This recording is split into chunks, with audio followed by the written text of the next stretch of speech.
for our strategy. It looks like Verx is starting to saturate his expansion finally. Neither of these players has taken an expansion. He's still just getting Void Rays and not even really getting Void Rays. So these aren't going to do any good because I guess you could almost say that Infestors are kind of the counter to Void Rays because it can just stop them from getting their charge with that fungal growth. Burrow does finish, so I can Burrow move it. Usually when I do something like this, I like to send one Infestor or one Roach or anything. There I do fungal growth with Void Rays so they can't get their charge off. When the Infested Terran come down, here you'll see them just take care of these Void Rays again. Look at them go down so fast. And then I'll probably drop some more because that wasn't quite enough, but they are. Look how damaged they are. Or this Archon can just kill them. Oh, not quite. The Archon does go down, but 3 Infested Terran should be plenty to take care of this. Fungal growth so it cannot hit our units anymore. He's making 1 more Archon. It's good to have that tank in the front. 2 more Archons, actually. He still has 5 Templar, and I still have 9 Infestors, which is still plenty. Here I am sending the 1 Infestor out, probably to scout.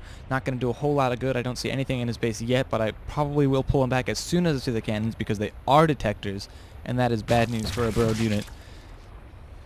But usually when they don't have detection, you can just burrow into their base and you get some really nice scouting off, and it's hard to see one burrow moving unit. When you see a whole cloud like this, it's a little obvious. Here this cannon is just hitting my units. I get more speedlings. They're just kind of a backup unit because Infestors are really low on the gas and are really low on the minerals and really high on the gas, and I am sitting on a lot of minerals and not much gas. I think I do have a bunch more Infestor coming out. There they are. I believe I have Normal Parasite. I do have Normal Parasite. I'm not quite sure why I burrowed them. Here we see some Infested Terran going down. They're also pretty good at taking care of cannons, especially when you have this many of them. Like, they will just... They're the cannons going down. These Infested Terran are just doing some work. And here we go. Let's actually back that up. I know I shouldn't probably do this. Oh, that was a little too much. Once we see this, though, this is what we call the Fungal Storm. Let's get the back up there. Put it on normal, actually, so you can really see it go down. Look at these units. Right here, fungal growth goes off, and the storm, and look at their health just drop. They cannot move out of the storm. They're taking all this damage. This is a great combination of units you have, and you'll see it go off right here too. These units cannot move. They're taking damage from the fungal growth and from the storms, and the Immortal is obviously going to go down because there's a bunch of Infested Terran here. So Fungal Storm isn't the best thing for an Immortal because they just have a shitload of health, but for big balls of units like that, it's so effective against Terran when they have that huge bio ball because they cannot move out of the storm, and the combination of fungal growth and psionic storm just kills the entire wall instantly. It's so amazing. Here the speedlings are coming in. I'm going to do some work on these pylons, just finish this off here. He's just taking care of all of these probes here. The rest of the probes go down to the speedlings. These High Templar are not doing a whole lot. Looks like they're trapped almost, but no, they're not. One Zealot pops, it's not going to be able to do much good. Down here we see these Void Rays are actually taking care of my Hive. It looks like they are going to take them down because charged Void Rays do a shitload of damage. That is so fast for a Hive to go down to just 3 units. But here these Infestors come back. They are going to be able to keep their charge, which is going to be a problem. But that's not going to be enough Infested Terran, and they are going to go down really quickly. There we go, they do go down. But here 3 Archons come. That is going to be plenty. Archons are just beasts.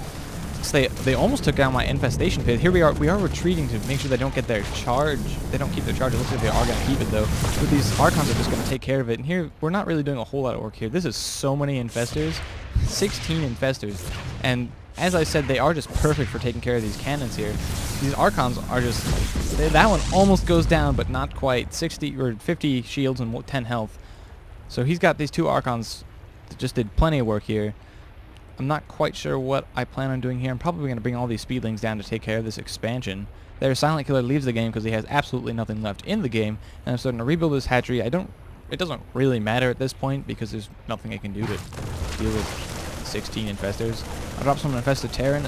Probably, yeah, there we go. The speedlings just come out. Getting that surrounded in the Nexus. More Archons coming out. More Templar. Again, these players aren't good, and we're actually Platinum Diamond level, so clearly we have a bit of an unfair advantage for this league.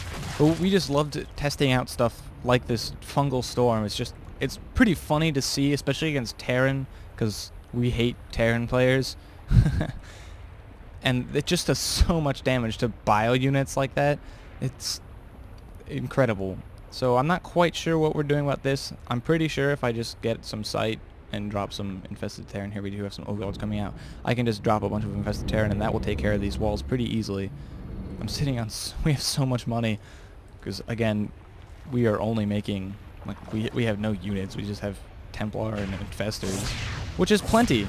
Oh, here I did drop a Changeling, and I'm going to be able to drop all these Infested Terran up on this high ground. This is before I knew about the Q Infested Terran, when you can make them all pop out at the same time. That would make this attack a lot more successful. This is a lot of Void Ray. It's just not going to be anywhere near enough to take care of this. They're not doing a whole lot of damage. These Infested Terran, there's just so many Infested Terran that these Void Rays are going to drop really quickly. The Infested Terran don't time outburst. They only have 30 seconds, but all the Void Rays go down. So we just completely bypass these cannons. Another thing you can do is just drop Infested Terran in front of the cannons, and they just do a pretty decent amount of damage. There we go, he's storming the cannons. I'm not sure what that's about. The Luigi goes down. Oh, Verx brought a War Prism over here so we can just have more High Templar. So this is clearly a better way of using this would be to actually have a unit composition and not just a bunch of Infestor and a bunch of High Templar. In a higher level game though, when you have the High Templar or the Infestors or both as a backup, combining these powers is just, I mean, you have, you know, 2 Infestor and 3 High Templar is plenty to just back up your army when you have a big Roach Zealot army or whatever you're going for. And just having a couple, like getting that Fungal Storm off on just a Bio Ball, just one of them, will kill the entire Bio Ball. It is incredible. So if you do strategies like this, they might be a little quirky in this replay because again, it's a really terrible replay. But if you do things like that or other fancy unit compositions like that, just really utilizing the fact that you do have a teammate who is possibly another race, that is, you will get casted for sure. That is what I'm looking for in these replays. So please send in your replays. Try to do stuff like this more often in your 2v2 because it's a really great way of just kind of rolling over your opponents. And just send those replays in to DoubleStarcraft@gmail.com and I will definitely cast them. Thank you.